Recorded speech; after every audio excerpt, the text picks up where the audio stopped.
les talents que Dieu te donne, tu seras en mesure d'amener la liberté financière dans ta vie. Quelqu'un me dit amen. Amen. Quelqu'un me dit amen. Amen. Donc nous allons voir le plan de Joseph quand nous continuons. Troisième élément, nous avons déjà vu combien d'éléments jusque-là? Pour les processus de la liberté financière, nous avons deux éléments. Quel est le premier élément? C'est la parole de Dieu. Quel est le deuxième élément? C'est l'usage des dons et talents que Dieu nous a donnés. Amen. Troisième élément, et ça, c'est un élément très important dans votre vie. Le troisième élément s'appelle les difficultés, les souffrances et les épreuves. C'est un processus qui vous amène dans la liberté financière. Passe. Ça vous amène aussi dans la liberté financière. Lisons dans 2 Rois chapitre 4 verset 14. Et il dit, que faire pour elle? Géasi répondit, mais elle n'a point de fils et son mari est vieux. Qu'est-ce que j'ai dit? Non, c'est 2 Rois 4 de 1 à 4. 2 Rois 4 de 1 à 4. I'm very, very sorry. 2 Rois 4 du verset 1 à 4. Ok, si vous n'en avez pas derrière, ça n'est pas grave, je vais lire. Une femme d'entre les femmes des fils de prophètes cria à Élisée en disant, ton serviteur, mon mari, est mort, et tu sais que ton serviteur craignait l'Éternel. Or, le créancier est venu pour prendre mes 2 enfants et en faire ses esclaves. Élisée lui dit, que puis-je faire pour toi? Dis-moi, qu'as-tu à la maison? Nous continuons. Qu'as-tu à la maison? Elle répondit, ta servante n'a rien du tout à la maison qu'un vase d'huile. Et il dit, va, demande au dehors des vases chez tous tes voisins, des vases vides, et n'en demande pas un petit nombre. Quand tu seras rentré, tu fermeras la porte sur toi et sur tes enfants, tu verseras dans tous ces vases et tu mettras de côté ceux qui seront pleins. Alors, nous continuons. Alors, elle les quitta et elle ferma la porte sur elle et sur ses enfants. Il lui présentait les vases et elle versait lorsque les vases furent pleins, et elle dit à son fils, présente-moi encore un vase. Elle lui répondit, il n'y en a plus, et l'huile s'arrêta. Parole de l'Éternel. Parole de l'Éternel. Bien-aimés, ici, nous sommes devant une catastrophe. Nous parlons ici d'un prophète qui était à l'école du prophète Élisée. Ce prophète n'a pas étudié l'économie. Ce prophète ne connaît pas la planification. Ce prophète n'a pas laissé de testament. Ce prophète est mort dans les dettes. Qu'est-ce que vous me suivez? Il est mort dans Tigiba Nyongo. Nyongo Moyede. Alors, le créancier commence à envoyer les huissiers. Bailif Tongo pourquoi? Bailif Tongo pourquoi? Ah! La femme là, la veuve se dit, moi, Bilia Kingaï, Nzambe ala la kate, a-t-il dit prophète? La femme se dit, voici l'opportunité de Joseph. Moi également, j'ai mon opportunité. L'homme de Dieu est dans la ville. Je ne vais pas rater cette opportunité. Elle se présente devant l'homme de Dieu. Elle lui dit, mon mari, ton fils, prophète, est mort. Il a laissé énormément de dettes. Le créancier commence à venir. Ils vont, puisque je n'ai pas de télévision, je n'ai pas de voiture, tout ce que j'ai, ce sont mes enfants. Donc il va prendre les enfants. Il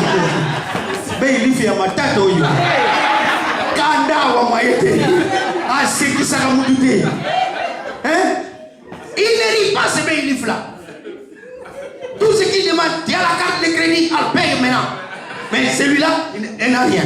Alors, le prophète lui pose la question, qu'est-ce que tu as à la maison? Et c'est la réponse de la femme qui est correcte. Elle dit, ta servante n'a rien. Et aujourd'hui, tu n'as rien. Juste un peu d'huile dans un petit vase. Un peu d'huile. Cette huile représente peut-être les 10 livres qui te restent dans ton compte. Vous avez déjà dans overdraft, mais 10 10. Je n'ai rien. Et aujourd'hui, Dieu te dit, ne t'inquiète pas.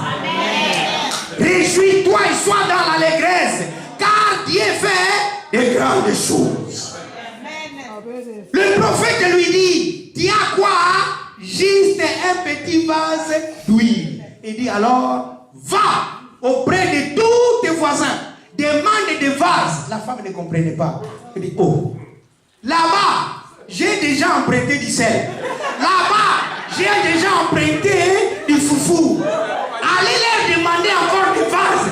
Ils vont me jeter de l'eau sur la face. Yo, yé, les sous. On les dit du tout. Mon boîte aussi ton pèse. Pilipili aussi au soir. Ma kaya ou ton pèse à yokutu. Si quoi yo comme na banzungu. Quelqu'un me dit amen. Quelqu'un me dit amen. Quelqu'un me dit amen. Oui, bien aimé. La dame est totalement, elle ne comprend pas. Elle dit, mais puisque l'homme de Dieu a dit, moi je vais exécuter. Donne-moi les vases. Et l'homme de Dieu a dit, pas en petit nombre, demande à grand nombre. Elle a ramassé, elle a ramassé, elle a ramassé. Elle dit, j'ai maintenant des vases. Elle dit, maintenant, rentre dans la maison. Ferme la porte derrière toi et derrière les enfants. Commence à verser l'huile dans ses vases. La femme ne revenait pas. Elle dit, ah, moi, ma photo, elle commence à verser. Elle voit le premier vase rempli. Elle dit à ses enfants, mettez de côté. Elle voit le deuxième vase rempli. Mettez de côté. Tous les vases pleins. Tous les vases pleins. Quand il demande aux enfants, amenez les vases et les enfants lui disent, il n'y en a plus. L'huile s'arrête. Aïe, aïe, aïe. Ça, c'est la parole de Dieu. Ça, c'est la puissance de la parole de Dieu. Et la femme, elle et son mari n'ont pas étudié le budget. Elle et son mari n'ont pas le sens du commerce. La difficulté, les épreuves lui amènent un commerce dans la maison. Ah oui, vous êtes ma foutre.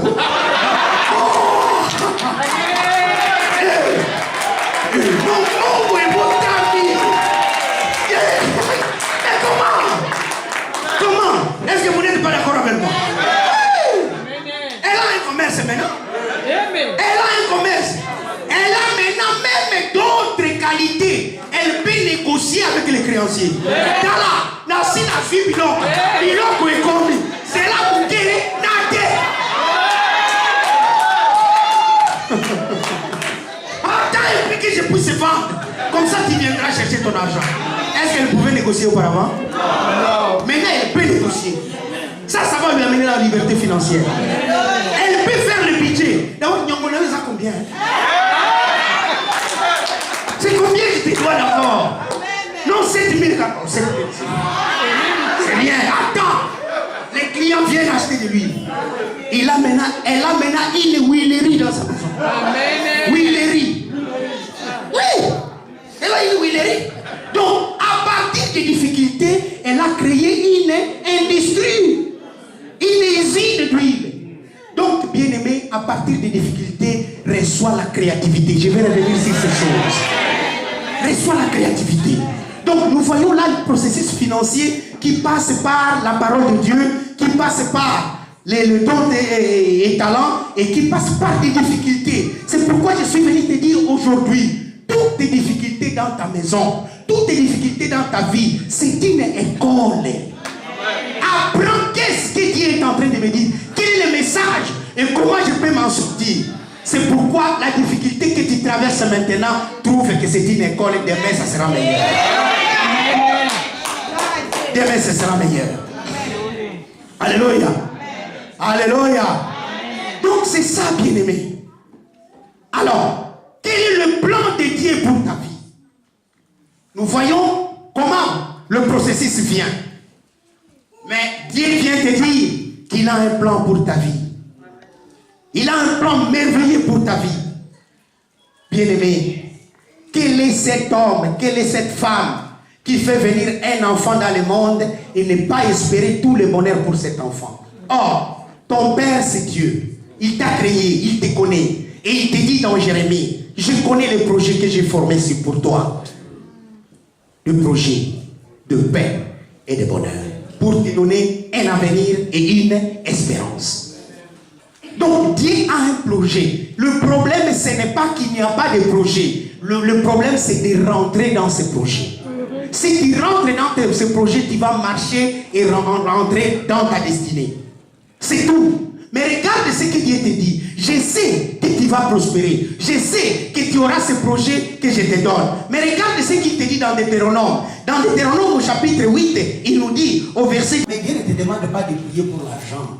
Ça, c'est une prière qui ne répond pas. Oui. C'est une prière qui ne répond pas à ça. Il a déjà donné ça. Le problème pour toi, c'est d'entrer dans ce qu'il a déjà donné. Mais il te prévient. Si tu as ce que je te donne, ne m'oublie pas. Donc tout le problème, c'est de ne pas oublier Dieu. Avoir n'est pas un problème. Mais le problème, c'est d'oublier. Et c'est ce qui se passe très souvent. Très souvent, quand quelqu'un a 1 million, il croit que c'est sa force qui lui a donné les millions. Tout de suite, il oublie Dieu. Très peu reviennent à Dieu. Voilà pourquoi Dieu ne met pas beaucoup d'argent dans ta main, puisqu'il sait que dès qu'il te donne beaucoup d'argent, tu vas l'oublier. Retenez ça. Quand il y a aujourd'hui 10 000, et Dieu te dit, dans mon église, il y a un problème de 1000. Mais quand tu auras 1 million, est-ce que tu sauras donner 100 millions? 100 000? Non. Elle dit, non, tu vas 1000. Tu ne peux pas aller loin. Donc le problème n'est pas avoir. Le problème, c'est qu'est-ce que nous faisons de ces dieux-là. Qu'est-ce que nous faisons de ces dieux-là? Puisqu'il t'a menti, il t'a donné ces choses-là. Il a un plan pour toi. Ainsi, bien aimé, regardons comment Dieu va maintenant briser le lien de la pauvreté et de manque pour te faire entrer dans ta destinée. Dites à quelqu'un, entre dans ta destinée. Entre dans ta destinée. 10 out of 10, entre dans ta destinée. Yes. Ésaïe chapitre 60, verset 1 à 7. Lève-toi, sois éclairé, car ta lumière arrive, et la gloire de l'Éternel s'élève sur toi. Amen. Voici les ténèbres couvrent la terre, et l'obscurité le peuple. Mais sur toi l'Éternel s'élève, sur toi sa gloire apparaît. Des nations marchent à ta lumière, et des rois à la clarté de tes rayons.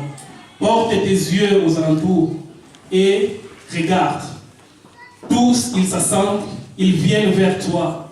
Tes fils arrivent de loin et tes filles sont portées sur le bras. Tes entrailles alors, tu tressailleras alors et tu le réjouiras. Et ton cœur bondira et se dilatera. Quand ces richesses de la mer se tourneront vers toi, quand les trésors des nations viendront à toi, tu seras couverte d'une foule de chameaux, des dromadaires, des médians et des phares. Ils viendront tous de Saba. Ils porteront de l'or et de l'encens et publieront les louanges de l'Éternel. Les troupeaux de Kédar se réuniront tous chez toi. Le bélier des Nébajot seront à ton service. Ils monteront sur mon autel et me seront agréables. La dernière phrase. Et je glorifierai la maison de ma gloire. Alléluia. J'ai glorifié la maison de ma gloire. Bien aimé, ici c'est Israël qui était en captivité. Comme toi aussi tu es en captivité puisque tu n'as rien. Mais Dieu te dit, rentre. Tu seras éclairé.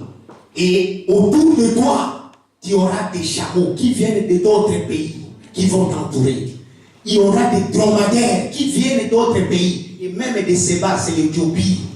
Ils amèneront des myrrhes et de l'encens auprès de toi. Et là, moi Dieu, quand tu amènes ces choses sur mon autel, je glorifierai la maison de ma gloire. Je glorifierai la maison de ma gloire. Ça, c'est une prophétie qui est en train de sortir pour toi aujourd'hui, que Dieu va glorifier la maison de sa gloire. Si tu reviens à lui, tu seras comblé. Dites à quelqu'un, le jour de la pauvreté et de manque sont